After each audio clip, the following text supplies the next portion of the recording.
Yabino yango. Donc musu se zati. Donc boko senti bilei nango, boko découvrir ma solo belé, boko mona makambo belé donc c'est per sabino et longola bino ma ba souci banine. Donc si tu na bino yango. Boyo ki yango hein. Bisous bisous. Bisous bisous bisous bisous bisous bisous bisous bisous bisous. Boulou Yena Congo Swiss TV. Boulou ça c'est du bio. Et nous là que Congo Swiss TV c'est du bio. Kuna il y a ma chambre froide d'été. Vraie information. C'est Congo Swiss TV. Boulou et Yoka Soda Congo Swiss TV. Tsunga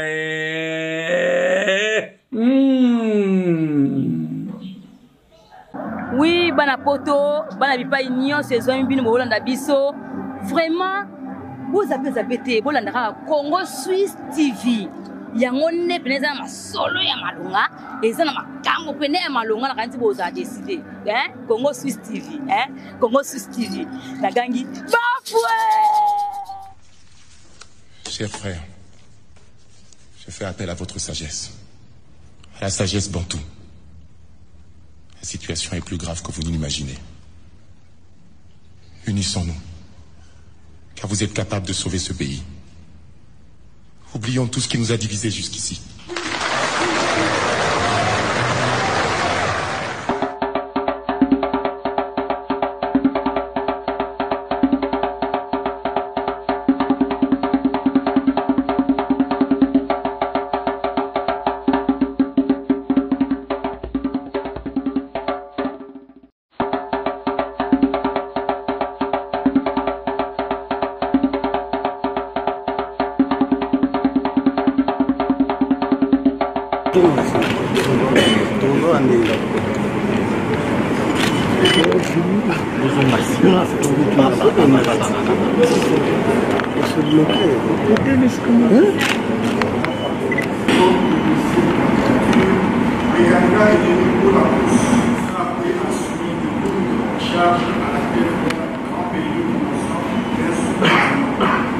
De la CENI pour leur volonté de mener un processus électoral opaque.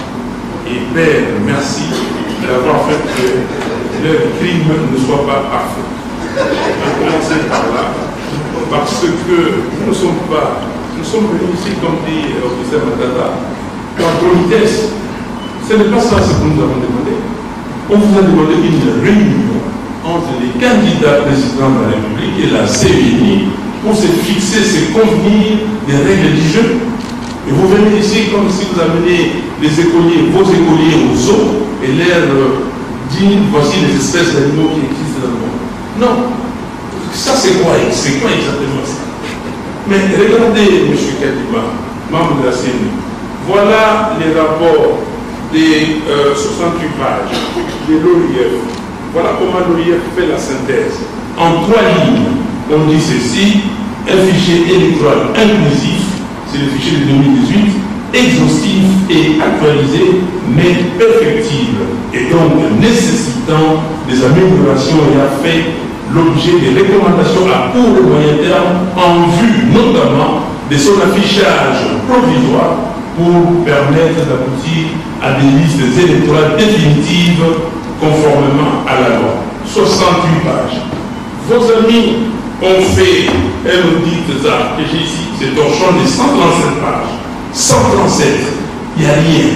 Dans ce document, il n'y a même pas le nombre d'électeurs qui ont été enregistrés par la CENI. Il n'y a pas une recommandation pertinente. La recommandation qu'ils ont donnée, veillez donner aux candidats, au candidat président de la République une liste expurgée pour monter la confiance. Et vous ne l'avez pas fait. Vous ne l'avez pas fait. Le 30 juin, vous nous avez dit que vos auditeurs ont demandé des noms de liste. Je vous avais dit que c'était une exigence légale. Allez consulter les articles 6 et 8 de la loi électorale. Donc, nous sommes là, nous sommes venus ici et vous nous présentez cela. Vous dites ici que vous avez dépensé déjà 800 millions de dollars et au total vous allez en recevoir 1,1 milliard pour ces pays. où les gens souffrent. Il y a 27 millions de Congolais qui cherchent à manger. On cherche de l'argent, on ne trouve pas. Vous dépensez de l'argent pour faire des atlas. Ici, je ne sais pas quel marché, qui a gagné ce marché. Et venir ici nous présenter ces documents. Monsieur Kadima, les fichiers électoraux, c'est l'essentiel, c'est la base des élections. La question que je vous pose, est-ce que nous irons aux élections avec 43 955 181 électeurs ou comment? Pourquoi je pose cette question? Aujourd'hui, vous avez recommencé le processus d'enrôlement des électeurs. Il y a des gens qui vont pour se faire délivrer des duplicata, ils arrivent là-bas, ils ne trouvent pas leur nom. J'ai fait l'expérience même ici chez vous. J'ai envoyé 10 cartes d'électeurs, parce qu'on peut le faire ici. J'ai reçu 4 où on a trouvé les noms. Et les autres, on n'a pas trouvé les noms. Et à la cité, quand on ne trouve pas les noms, on demande à ces requérants de remplir une nouvelle fiche. Donc, ça devient un nouvel électeur. Nous allons avec combien d'électeurs? Et qui est fou dans ce pays, dans ce monde, pour accepter d'aller dans un processus où on ne connaît pas le nombre d'électeurs? Moi, je vous ai dit, et je le répète, on vous a utilisé parce que vous êtes spécialiste d'observation électorale, vous connaissez toutes les fraudes qui existent en Afrique et vous venez ici pour vous poser ces fraudes-là. Parce que l'imprimante thermique a été utilisée à dessein et vous saviez que les données, les écritures allaient disparaître. Pourquoi maintenant vous achetez l'imprimante normale? Donc, je vous pose une question. Dites-nous, à la date d'aujourd'hui, dans combien d'antennes vous avez déployé cette liste? Combien d'antennes ont déjà reçu les listes? Et combien d'antennes ont fiché ces listes? Et dites-nous pourquoi vous avez violé intentionnellement, délibérément, les articles 6 et 8 de la loi électorale. Franck Diongo vous a cité ces articles et je ne les lis pas. Pourquoi vous les avez violés? Ici, c'est une violation flagrante. Et dites-nous, je vous donne un exemple, j'ai beaucoup d'exemples ici, il n'y a pas de temps. Il y a un centre qui avait envoyé 959 électeurs. Mais la liste qu'on amène là-bas reprend seulement 26 électeurs. Ok? Comment vous justifiez ça? Je vais vous donner d'autres cas. Et vous venez de le dire que nous avons organisé l'enrôlement pour ne pas exclure les électeurs. Si l'épopée des cartes nous montre que c'était fait intentionnellement, et maintenant, dites-nous, dans combien de temps vos requérants ou les requérants, ceux qui veulent des duplicata, vont avoir leurs duplicata? 1. 2. Quand est-ce que maintenant vous allez publier la liste définitive? Votre représentateur tout à l'heure a dit ce qui nous intéresse, c'est 15 jours avant on publie. Non, ce qui nous intéresse, c'est le respect scrupuleux de la loi. Déjà, vous avez violé la loi portant identification et enrôlement des électeurs dans son article 39. Parce que l'article 39 disait que vous deviez publier des listes provisoires après enrôlement d'électeurs. Vous ne l'avez pas fait. Donc, nous sommes ici. On est traînés comme ça, comme des moutons de paniche, et nous devons aller le bon. Donc, ce que nous voulons, M. Kadima, vous ne pouvez pas vous tirer en bon compte comme ça avec l'argent de l'État. Vous ne pouvez pas. 1,1 milliard, c'est énorme. Nous voulons, ici, ces listes-là doivent être auditées. Nous voulons que vous nous présentiez, s'il vous plaît, les fichiers électoraux. Le fichier ne peut pas être corrompu, c'est l'élément essentiel du vote. On va le voter comment? Que toutes les conditions n'étaient pas réunies pour l'organisation des élections à caractère inclusif et apaisé.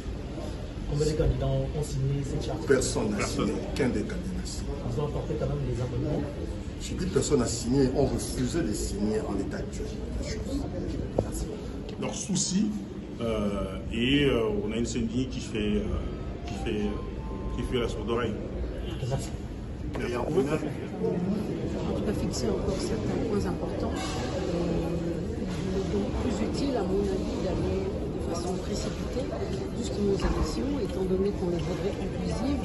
Mais lorsqu'on n'a pas, par exemple, les régions de Rutshuru, du Massissi et du Kwamut, je considère que l'inclusivité n'y est pas.